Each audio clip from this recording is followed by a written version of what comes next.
Hey Dragonlings, it's been a bit since I've chatted with you guys and done a vlog, so I figured I'd just do a random, real quick chatty update. I don't know how long this video is going to be. I also don't know what I last talked to you guys about, so if I cover something that wasn't a previous vlog, feel free to be like, ignore it, because I don't remember. And I'm not going back and checking. I do have a list of things that I wanted to talk about, make sure I cover everything without getting too rambly. Because I don't want this video to be super long, mostly because I need to edit and upload it today, so, or otherwise it'll be late, again, like every other video, but we'll get into that.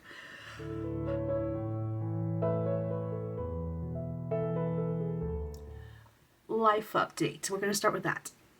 Again, because I don't remember what I last told you guys, I think the last place I left off is the fact that I had a job interview, and then I had, which I think went really well, and then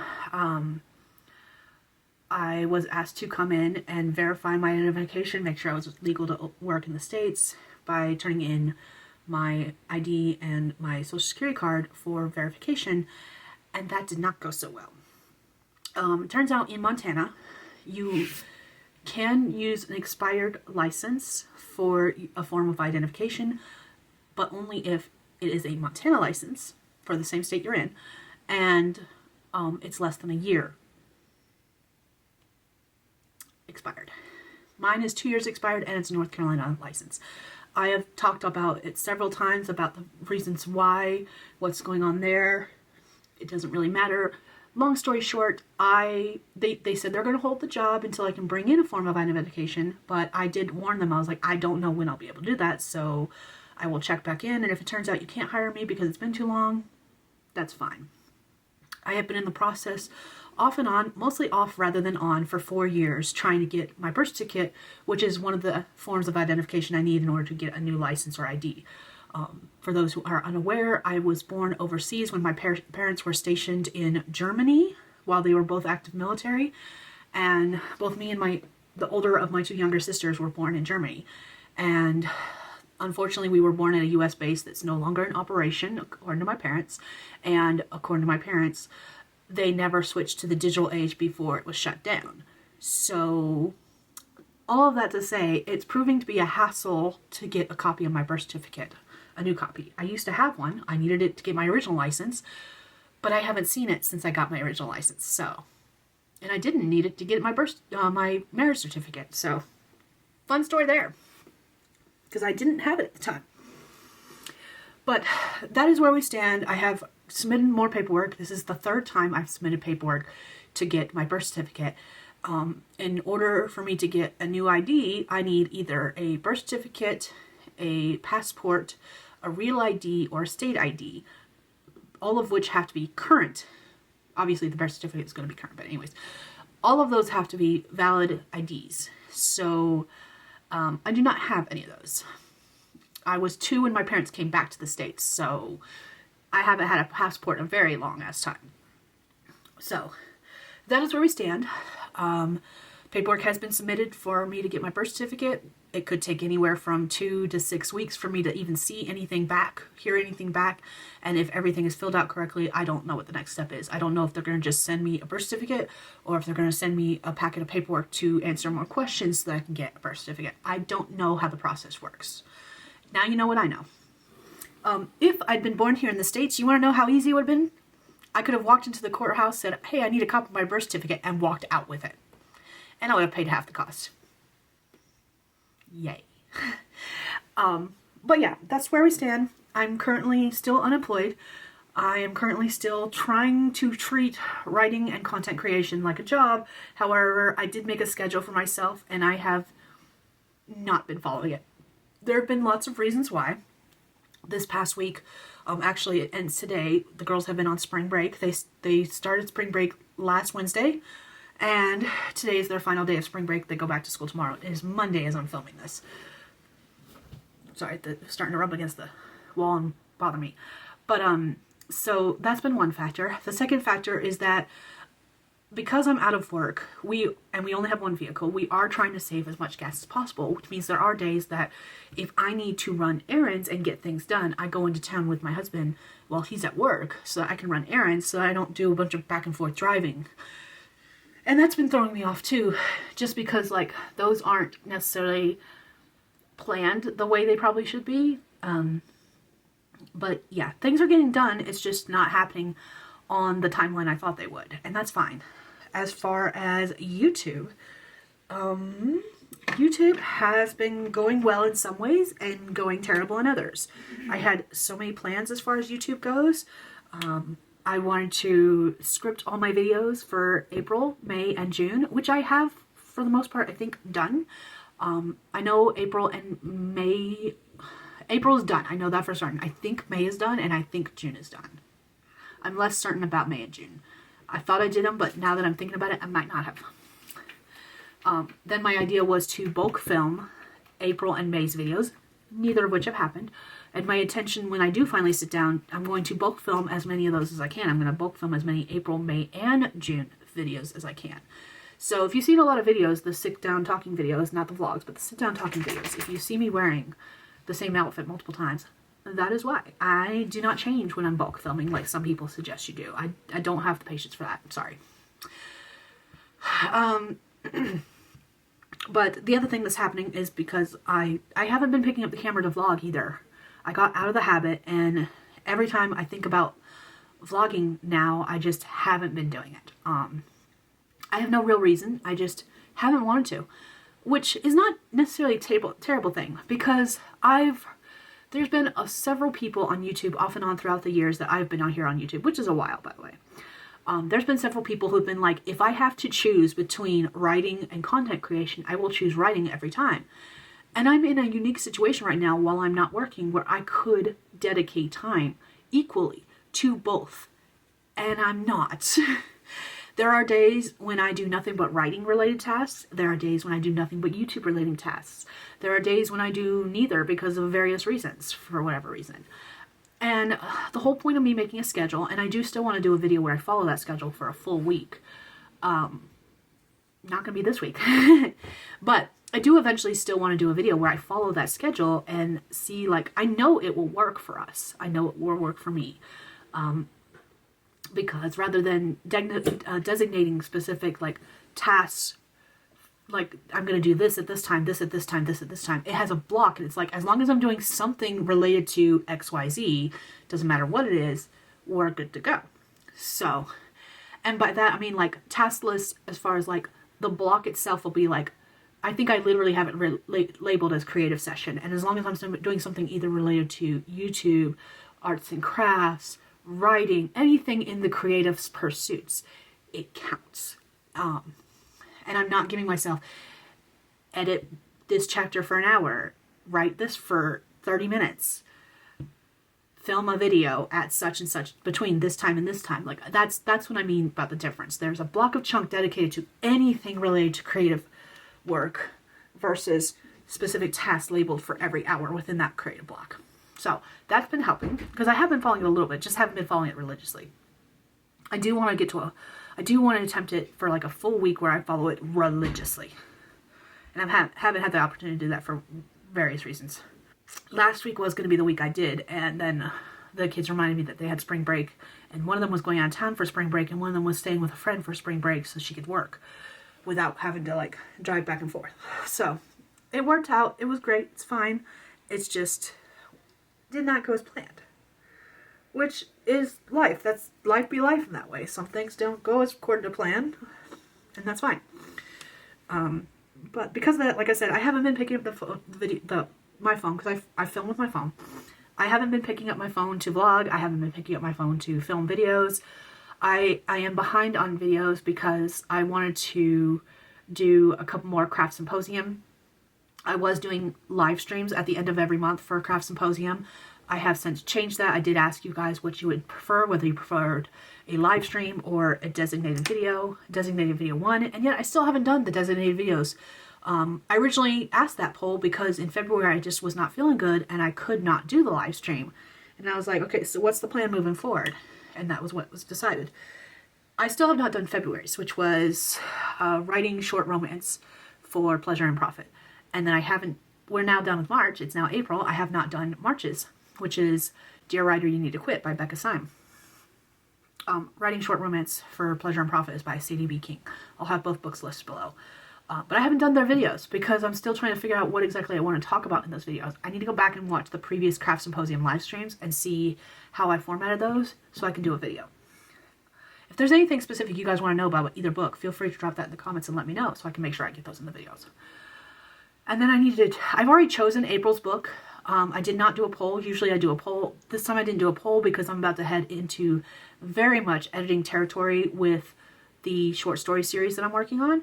And there was an editing related book I wanted to read before I dive too deep into that, which is, I think it's called Refuse to be Done.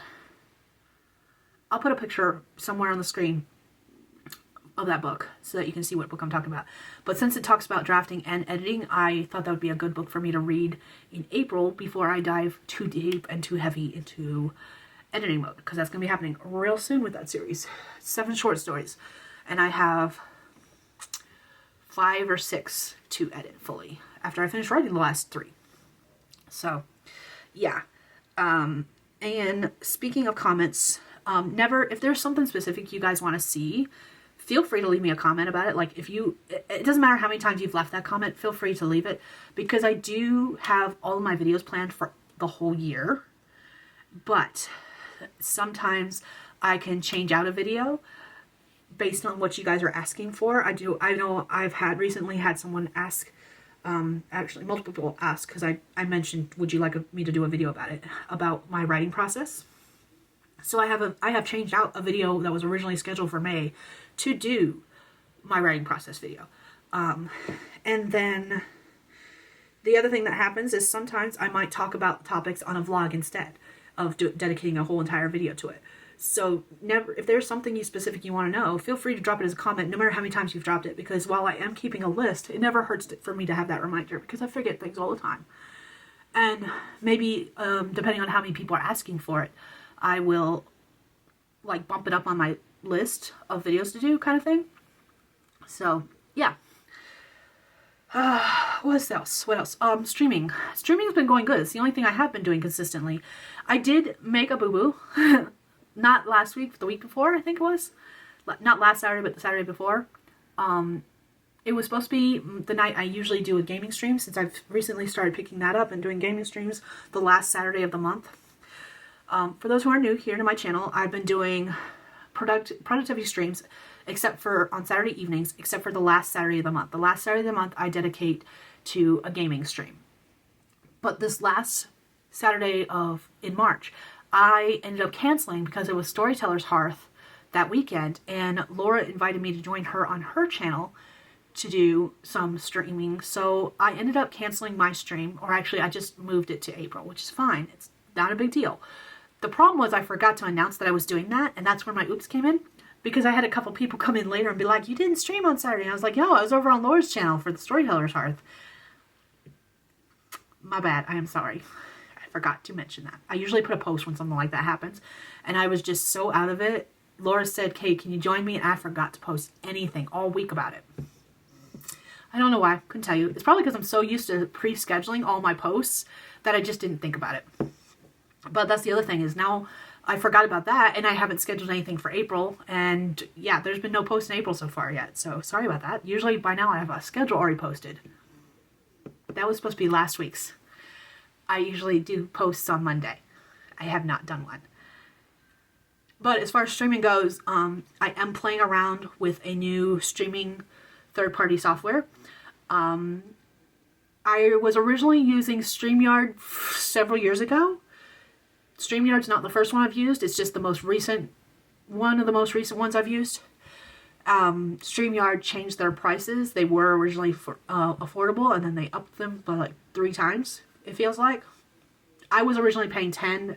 They bumped them up to like 30 something. I don't know what they are at now. As soon as they bumped their prices up, I switched to using Restream. Now, the reason I couldn't continue using StreamYard is because I stream way too much for StreamYard. StreamYard allows you to stream for free. We like free around here. They allow you to stream for free up to 20 hours. My normal weekly streams are anywhere from 3 to 4 hours. And then every month, Stephanie and I do unless there's some kind of event going on. Stephanie and I do something we call the 12-hour marathon, where we each stream for 6 hours on our separate channels. Yeah, that's way too much for StreamYard for the free version, which was why I switched to Restream. Hey, Bubs. Ogre came to say hi.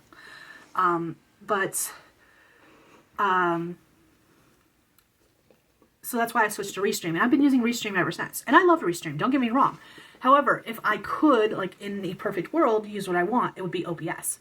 And Rachel was talking, I was talking about streaming. I don't remember how we got on the subject, but Rachel was talking about the fact the other day during one of my live streams that she uses a studio called Meld for live streaming. And it looks good. I've been to her enough streams now that I've seen her using it, and it looks amazing. And she compared it to OBS, which is fantastic because I love OBS. However, the one thing I could not get to work on OBS was using Video Ninja to bring in guests, and I usually have a guest with me. Okay, so let me see if I can explain this the way I understand it. Okay, I gotta switch my seating differently. So, you can stream directly from you to YouTube, and it'll be one line. However, most people don't do that because YouTube does not offer a lot of stuff as far as like their streaming stuff goes, which is fine. Most people use a third party. In my case, I've been using either StreamYard or Restream, which allows me to stream from me to StreamYard or Restream to YouTube, right? Meld and OBS do the same thing. If you are singular by yourself, you can stream to OBS or Meld to YouTube. Okay, great, understand. However, in order to have guests with either Meld or OBS, you have to use another site. So it goes from you and your guests to Video Ninja, which is what most people use. If there's another program you can use, I don't know about it. That's the only one I know. So it goes from you to Video Ninja to Meld or OBS to YouTube. So it's making a Z versus a straight line with a middleman. And to me, that is extremely complicated. I'm not saying it's not doable. Rachel has proved she's been doing it. I asked her a couple questions and I was like, have you been using it without any issues? And she was like, yeah, I've been using it. I was like, great, cool. I'm going to have to ask her further once I test out Meld how to bring in guests using Video Ninja. Because when I tried it with Stephanie, we could not get it to work. She could not see me. I could see and hear her.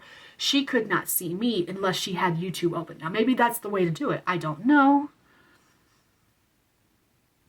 I don't know. It feels to me, that just feels stupid to me. I don't understand why OBS or Meld can't add in something the way that Restream and StreamYard both do, where you just click a link and you send it to your party and they can stream directly from their computer to Meld or Restream or Meld or OBS to YouTube. Why do we have to do another site? Like, it doesn't make sense to me. It does not make sense to me. And great, I'm glad it works. It just seems rather ridiculous in my opinion. So if I do continue using Meld, I do want to test it out. I spent all of Easter Sunday setting it up and creating timers. Now, the reason I was creating timers, the one thing that I really liked about Meld when she mentioned it is the fact that it has widgets that allow you to bring in, that allowed for timers directly through it. I was like, oh, that's awesome. I don't have to go to another site. I could not hear that timer go off. Now, that might be human error. It might be something that I was doing as far as the audio goes, the audio tracks go, but I could not hear it. I tested it on 3 different times to see if I could hear the timer go off. I could not. So what did I spend most of Easter Sunday doing? Creating my own. I created 4 timers, a 60, a 45, a 30, and a 25-minute timer.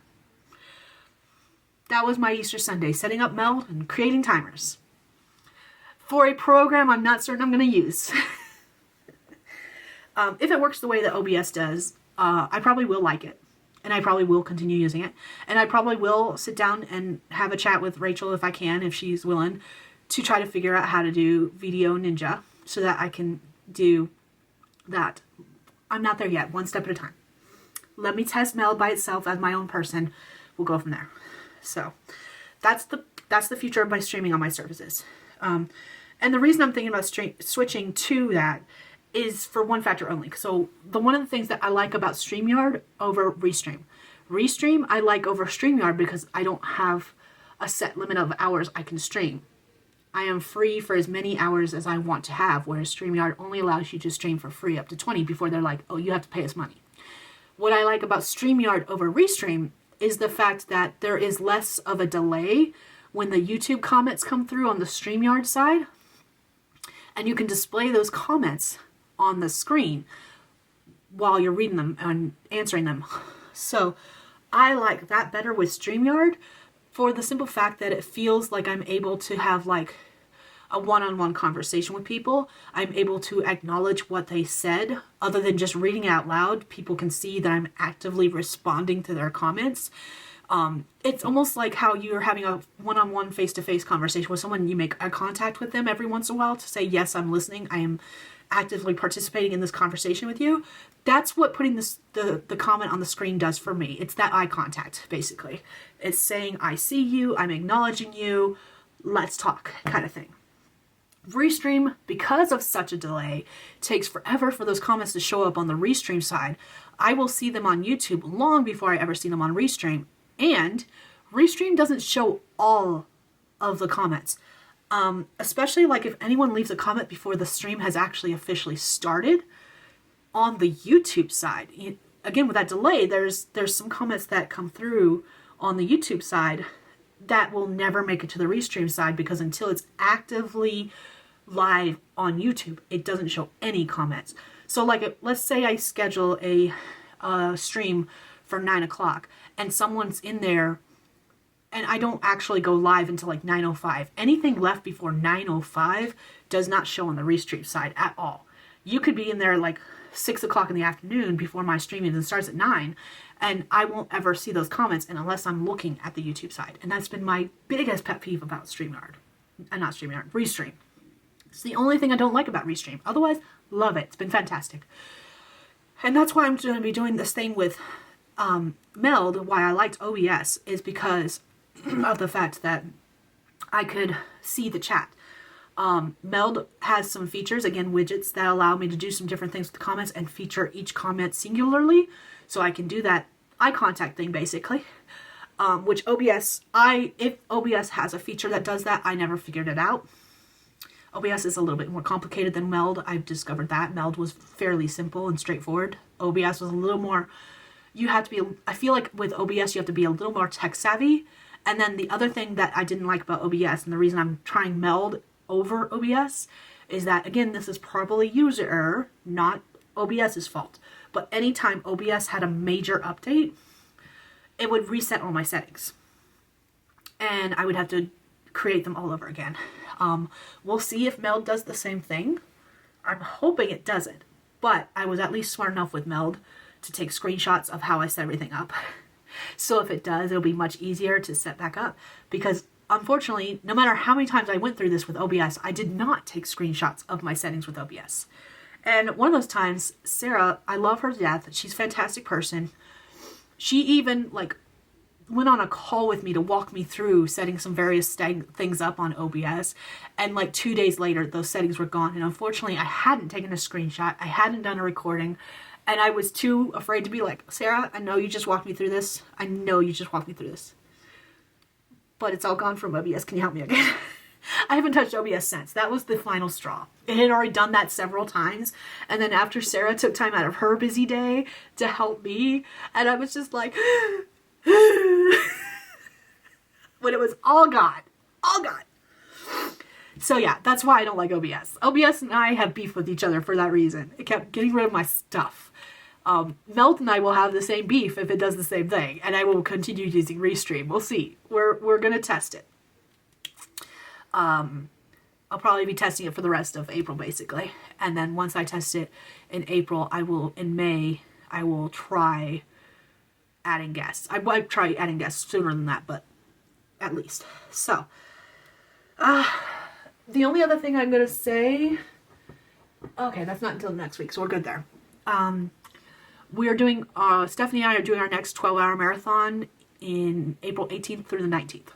So we will start, usually the way it works is we'll start on Stephanie's channel at 6 p.m. Central, which is 7 p.m. Eastern. It's 5 p.m. for me.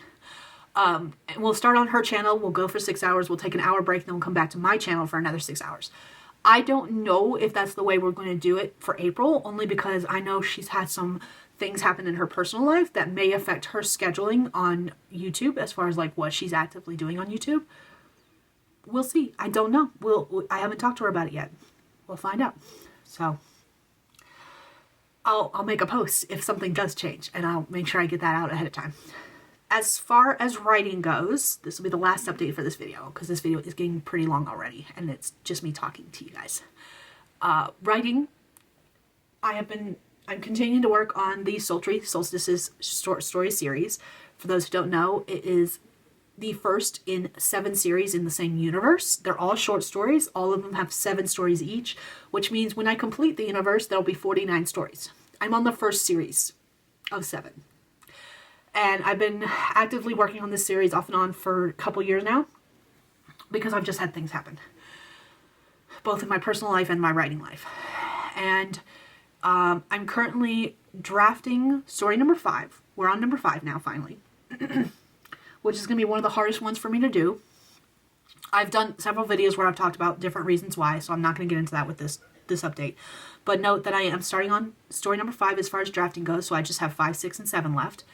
And as far as like editing and revising goes, I am currently in the process of editing / rewriting story number 2, so I can send it off to betas. I got feedback back from betas about story 1, though I wasn't as concerned with story 1 because that one had been published in the past, so it was pretty clean already. Again, I'll have videos linked below where I've talked about this series in a little bit more depth, so I'm not going to go into any detail beyond that. So yeah, that's where we stand with that. That's where I'm working with that. And then when I was avoiding story 5 this previous couple weeks, I happened to write an entire short story in 3 days. 3 writing days. It was actually 4 days, but one of those days I just didn't write anything. So I actively wrote for 3 of the 4 days. And I finished a new short story. It's 13,000 words long. A little over 13,000. And I dubbed it Werewolf Smut because it is spicy. For those who are new here, I do not write spicy, usually. It's been a long time since I've written spicy and like meant for it to stay spicy. And I'm still not positive this one will stay spicy. But for right now, I'm calling it the Werewolf Smut story. It will get published this year or next year. I haven't decided which. I had someone volunteer to read it, so I've got to do my usual editing pass on it, and then I will format it for betas and send it off. I wrote that one during Laura's... Did I write that during Laura's stream? Yes, I wrote that during Laura's stream when she was doing the Storyteller's Hearth. Yeah, during her stream, I wrote...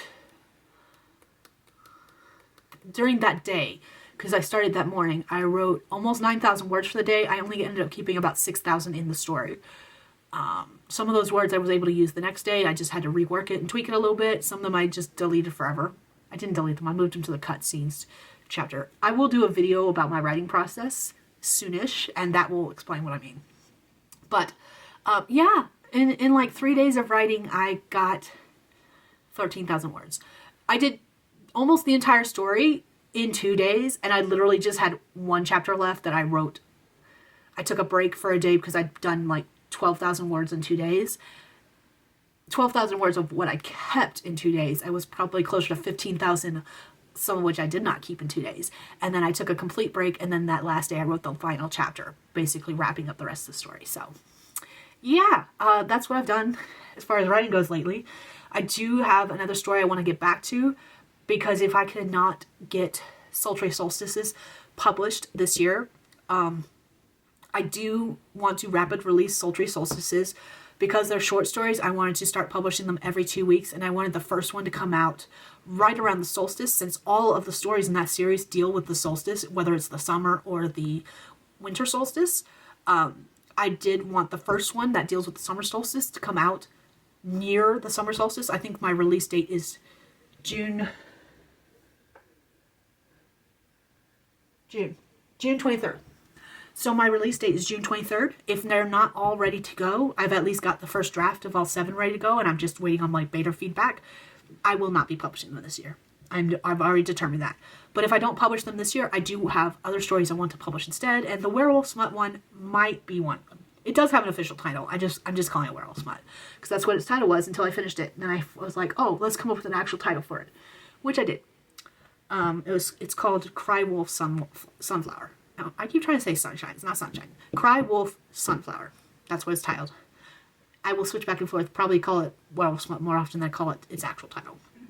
But yeah, that is what I've been working on. But one of the other stories I want to get back to is one that I had originally thought was going to be a short story, has turned into a novella, and is really trying its damnedest to turn into a full-length novel. And that is called A Buck Short. So those are the 3 I'm working on. The whole series for Sultry Solstices, the Werewolf Smut story that may or may not stay Werewolf Smut. It might turn into Werewolf Sweet. I don't know. We'll see. And then A Buck Short. So those are the 3 stories I'm working on. And by 3, I mean projects, because Sultry Solstices, I'm just counting it as one big story, even though it's 7 short stories. Y'all get what I mean. Anyways, yeah, that's what I've been working on. That's what I've been up to for the past several weeks since I last did an actual vlog, which I think my last actual vlog was for the 7-day book challenge. And my original plan for the 7-day book challenge was to write both story 4 and 5 for Sultry Solstices. I did most of 4 except for the epilogue, and the reason I didn't do the epilogue is because I want to finish story 5 before I do the epilogue, because the epilogue of 4 is the introduction to the character in 5, and since I don't know the story for 5, I didn't want to write something that I'll have to rewrite. So yeah, that's where we stand. That's what I'm doing. I am currently editing story 2 for Sultry Solstices, writing story 5 for Sultry Solstices, and the next step for the Werewolf Smut is to edit it. The next step for A Buck Short is to re-outline it and start from scratch and go from there. I will finish the Werewolf Smut story before I return to A Buck Short, but A Buck Short is the one I'm going to be tackling after I send Werewolf Smut off to betas. That is all I have for you guys today. That's my lengthy update on what's been going on. I will get back to vlogging. I might have a different kind of video next week. It might not be an actual vlog. It might be just another chatty video where we talk about something I'm planning on doing tomorrow. So yeah, I got nothing. If you listen to this entire video that's over 30 minutes, you are the real MVP, first of all. And second, leave me an emoji of a flower because it's officially spring and temperatures are rising. Yeah, leave me an emoji of some kind of flower, any flower. Sunflower, preferably, if there's a sunflower emoji, for the Cry Wolf Sunflower story, my Werewolf Smut. And yeah. Thank you for watching, listening, and all that fun jazz, and I will see you all in my next video vlog, whichever happens first. Bye, Dragonlings.